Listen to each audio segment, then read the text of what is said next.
I didn't want to go to the graveyard, but when you're 16 and your best friends dare you, you don't really have a choice.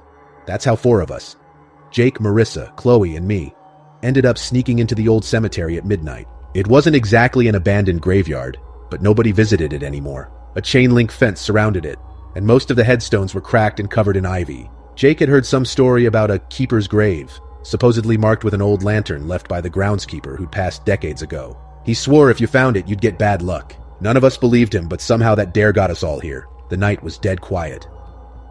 We climbed over the fence and dropped into a thick layer of leaves. The whole place smelled like damp earth, and the only light came from Jake's flashlight, which he kept flicking on and off, making it all the more creepy. Marissa was already whispering, "Maybe we should just bail." But Jake was determined. "Come on, it's just up here," he said, pointing the light toward the hill where he thought the lantern grave was. We walked carefully, dodging between the headstones and kicking through piles of leaves. The air felt thick, like it was pressing down on us, and every step seemed louder than it should have been. None of us wanted to admit it, but we were all a little spooked. About halfway up the hill we saw it, the grave with the lantern. Only, it wasn't an actual lantern, just a metal ring in the shape of one, welded onto the headstone. A thick layer of rust covered it, making it look like something that had been there for centuries. "See?" Jake said, his voice a little too loud in the silence.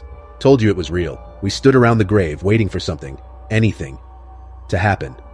Chloe was the first to break the silence. "Maybe we should take a picture or something." Jake grinned, pulling out his phone. But right as he lifted it to snap a shot, his flashlight went out. He smacked it a few times, but the beam only flickered before dying completely. "Great," he muttered. "Anyone else got a light?" Marissa pulled out her phone, but her face dropped. No signal. One by one, we all checked our phones. Nothing. Just an eerie dead zone. I laughed, trying to break the tension. "Guys, it's a graveyard, not the Twilight Zone." But as the words left my mouth, I heard a faint sound like footsteps, but slow and shuffling, coming from somewhere down the hill. Everyone froze, eyes wide, listening. The footsteps grew louder, closer, dragging through the leaves. I could hear them circling us, like someone, or something, was moving around, watching from the shadows. "Who's there?" Jake shouted, but there was no answer. The shuffling just stopped. Dead silence again. "Let's go," Chloe whispered, tugging on my arm. Nobody argued this time. We all started back toward the fence, moving quickly but trying not to make too much noise. My heart was hammering, and every step felt like it took us further from safety, not closer. Then I heard something behind us, a soft, steady tapping. I turned back, squinting in the dark, but all I saw were rows of headstones stretching into the night. "Keep moving," Jake said, his voice tense. But the tapping grew louder, like someone was following, matching our pace. We broke into a run, our footsteps echoing through the cemetery as we darted between the graves. The fence was just ahead, and relief was almost within reach when Chloe tripped and fell. Her scream cut through the quiet and she grabbed her ankle, wincing in pain. Jake and I helped her up, but when we looked down, we noticed something strange where she'd fallen. A small pile of fresh dirt, loose and soft, like someone had just dug it up. And sticking out of the dirt was a single muddy shoe, half buried and pointing straight up. None of us said anything. We didn't have to. We knew it wasn't ours, and we knew it hadn't been there before. Without another word, we scrambled over the fence, pulling Chloe along with us. None of us looked back. We just ran as fast as we could, away from that graveyard and its secrets. That night, we all got the same text, from an unknown number. Just 3 words. "Don't come back." It wasn't my first graveyard shift. Not even close. I'd been a security guard for almost 5 years, and cemeteries were supposed to be the easiest gigs. No drunks, no shoplifters, just a whole lot of nothing. But that night, I learned just how wrong that assumption was. It started off normal. I did my rounds, flashlight sweeping over headstones, my breath puffing in the cold November air. I kept my head down and my hands shoved in my jacket pockets. A quiet night, peaceful. The only sound was the crunch of dead leaves under my boots and the occasional gust of wind rattling branches against the iron fence. Then, around midnight, I saw something strange.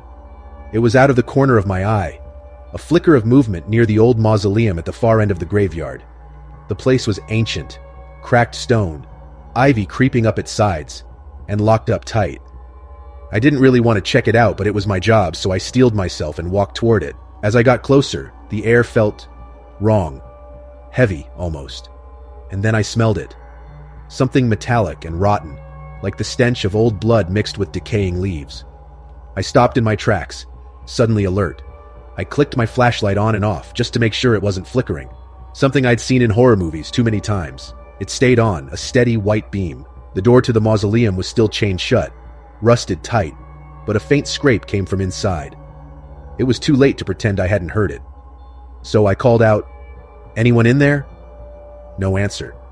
Just that quiet scraping, steady, rhythmic, like someone, or something, was trying to scratch their way out. Every instinct told me to back off, to turn around, but I was curious. And curiosity's a hell of a drug. I bent down and squinted through the narrow crack under the door, angling my flashlight to shine through it. At first, there was nothing. Just stone and shadows. Then, something darted across the light, fast and low. I jumped back, my heart hammering, breath frozen in my throat. It looked like a rat. Maybe bigger than a rat, but it was hard to tell. A trick of the light, maybe. I told myself that's all it was and turned to walk back to my car. I hadn't taken 3 steps when I heard it again, but louder this time. It wasn't a rat. It was a voice, muffled and low, like someone was whispering through a mouthful of dirt. "Help! Help me!" I froze. The voice was faint but desperate, ragged, scraping against something thick and unforgiving. I was about to bolt for the gate when another thought hit me.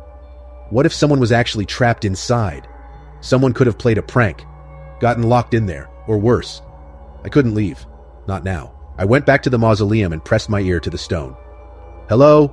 I called again, louder this time. My voice echoed, hollow and flat. Silence. Just when I thought maybe I'd imagined it, the voice came again, clearer this time, but choked with something I couldn't quite place.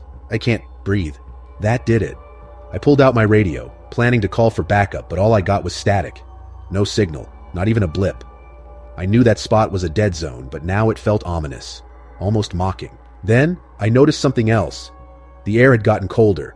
Way colder. I could see my breath hanging in thick clouds, and the flashlight started flickering, the battery draining faster than it should. I swallowed hard, my mouth suddenly dry, and that's when I heard a sound behind me. A soft, shuffling sound, like footsteps dragging through the dirt. I spun around, but no one was there. Nothing but rows of headstones, leaning in the dim light.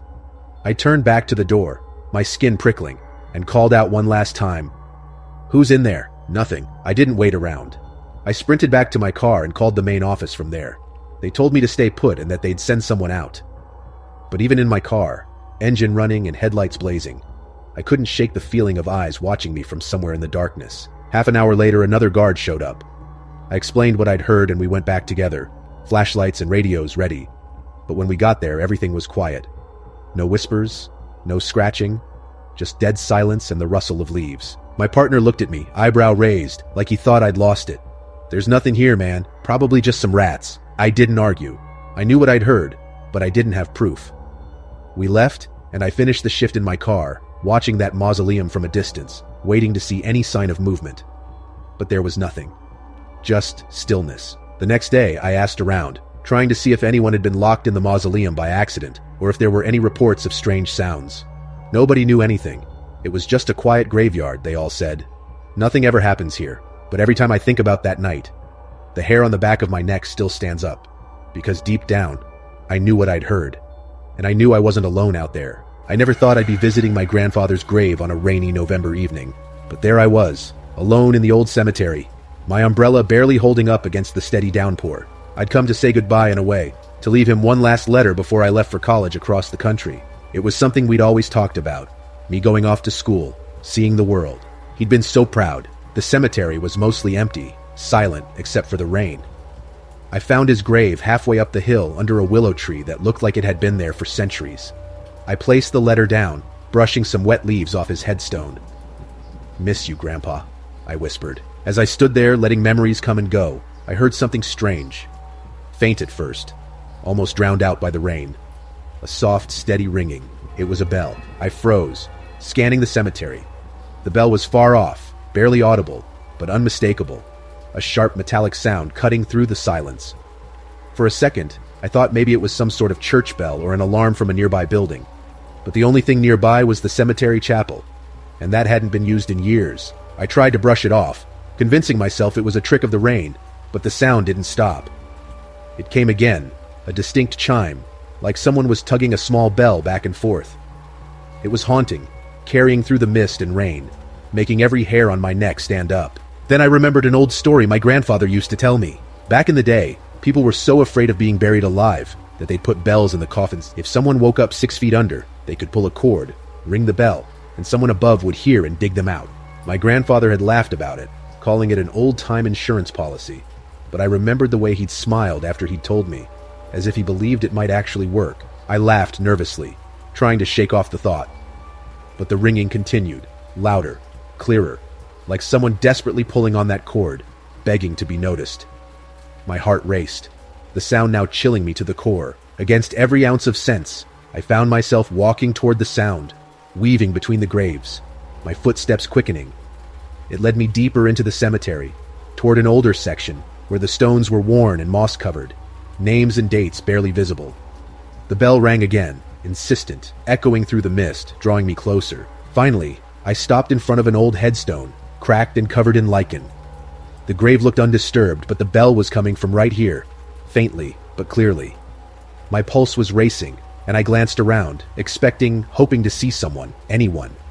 But I was alone, and then it stopped. Dead silence. The rain continued to fall, but the bell, it was gone, as if it had never been there. I took a step back, my mind racing. I knew I'd heard it. I couldn't have imagined it. I tried to convince myself it was just water hitting metal somewhere, maybe a wind chime in the distance, but I knew better. Before I could turn to leave, I saw it. A small brass bell lying on the grave, half buried in the mud. My heart stopped. I picked it up, the metal cold and slick in my hand. It looked old, tarnished, with a thin cord still attached, frayed and broken. Someone had put it here, but why? I wanted to leave, but something held me there. A strange feeling that there was more to this story, something unfinished. I took a deep breath, knelt down by the grave, and started brushing the dirt away from the edges of the headstone, revealing more of the name. As I cleared away the mud, I froze. There, etched into the stone, was a last name I recognized immediately. It was my family's name. The grave belonged to my great-great-grandfather, someone I'd only heard about in passing. But then I remembered a story my mother had told me, something vague about him passing too soon, about rumors that had spread back then. He had died suddenly, in his sleep, or so they said. But some had whispered it wasn't natural, that he'd been mistaken for dead, that he'd been buried too soon. The bell slipped from my hand, hitting the wet ground with a soft thud. It all made sense. The stories, the warnings, the strange fascination my grandfather had with old burial customs. It wasn't a random detail he'd told me. He was telling me his family's story, one that he couldn't say aloud. I didn't sleep well that night. The rain and the sound of that bell haunted me, and even as I left the cemetery, I could still hear it faintly in my mind, that desperate, steady chime, echoing across the years.